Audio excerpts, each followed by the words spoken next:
surprise you, the kind of artefacts that are held within the museum in Newcastle? I thought, well, I don't know what I thought.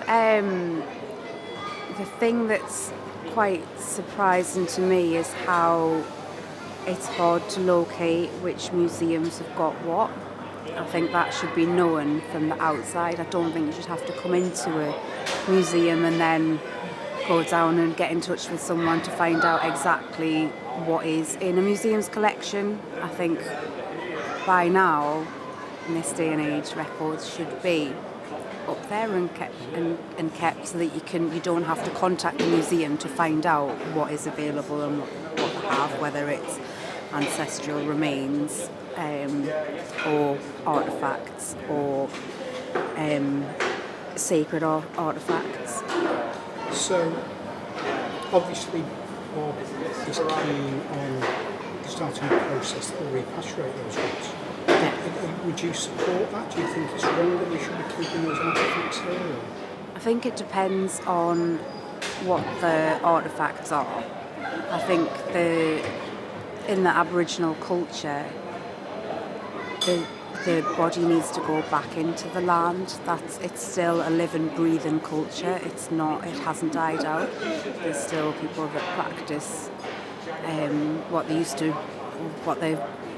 their ceremonies were. They still practice ceremony, and they still believe in the same thing now as they did then. So when Bob talks about going to places to pick up ancestral remains, he's going and he's picking up his friends, he's picking up his ancestors, he's picking up a bit of his culture and taking it back home, and he's carrying out his cultural practice and his cultural traditions now, and I don't think he should be stopped from doing that. The way he talks about them is the spirit's still there, so he's not going to just pick up a bag of bones. He's going to pick up the spirit that's there with it, and then take that spirit with him and lay it to rest so that it can go on. And the way he's spoken, and I don't know if I've got it the right way because the cultures are so different, but to get it round in my head, it's as if the ghosts need to be in with the land so that then they can then go on to protect the living that are still there, and it's a circular system. So if the traditions aren't maintained, then it's getting weaker. The living aren't as protected as they could be, if you know what I mean. So do you think that what this is, it's emblematic of British culture misunderstanding another culture? Yeah. Not misunderstanding. I think it's ignorance. If you don't know it, you don't. Yeah, it's not a misunderstanding. It's not finding out. It's not having the funds or the time or the people to find out exactly what's going on and how you can best work with different cultures to respect the different artefacts and things here. And before this project or before this physical fact, were you aware of? Absolutely not at all. No. So does today's visit make you maybe look on museums in a different way, in the way that they represent cultures and the way that they collect cultures? Yeah, it does actually.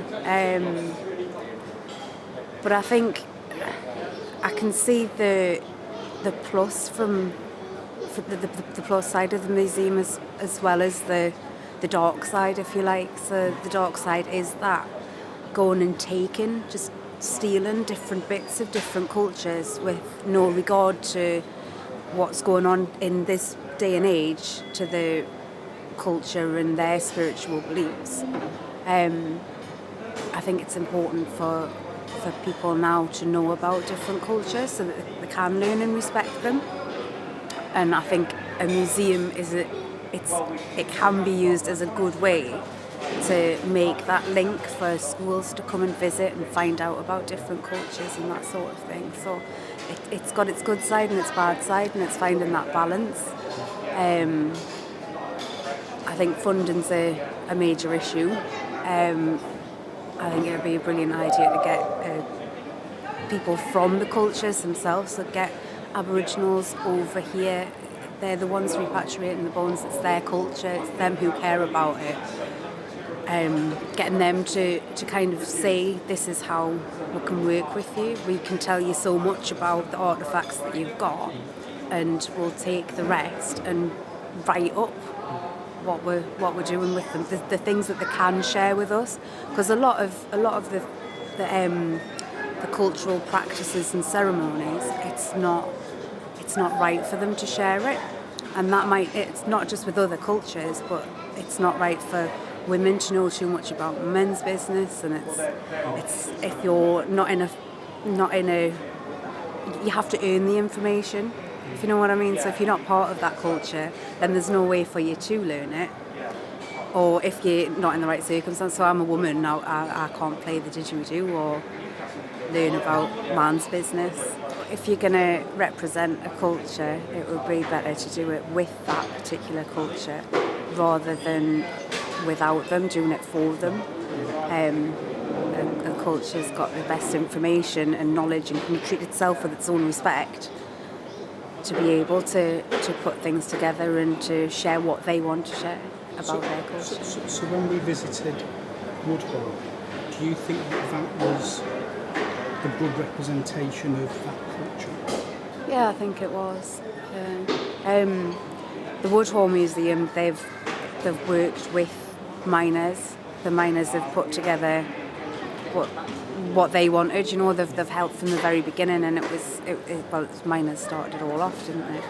So it's come from community, and they've done really well, put together what they want in it, and they've given you get a better understanding of knowledge, and you're getting the information firsthand. You're not getting it from someone from, if an Australian came over and said he's going to tell you all about mining in Ashton, you'd be a bit dubious, wouldn't you?